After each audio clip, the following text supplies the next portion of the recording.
मा चाहिँ यस्तो ल्याइदिइराख्नु भएको रहेछ आज हो। नाम चाहिँ भन्नु चाहिएन होइन, एकदम धेरै मायाले ल्याइदिनु भएको रहेछ। अझै कभर छ। अब म एक्लै बस्छु रुममा त, किनकि दिउँसोभरि ड्युटीमा हुन्छु। यति बेला अब 9 बजिसक्यो, 9 बजीतिर आउँछु। त्यही भएर खासै रुम चाहिँ सरसफाइ गर्नु पाएको छुइनँ, एक्लै छु। यस्तो छ है।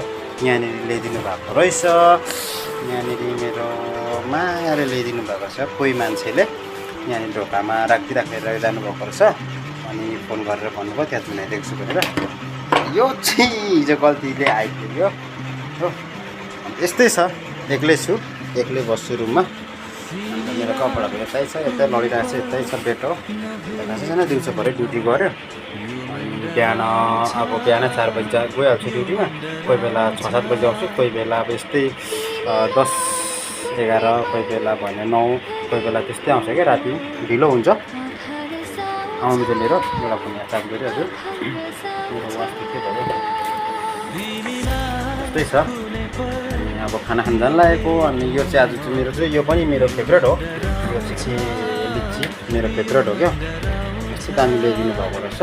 अनि अघि फोन गरेर तपाईँको रुमको ढोकामा झुनाइदिइराखेको छु, चाबी मैले देखिनँ भन्यो।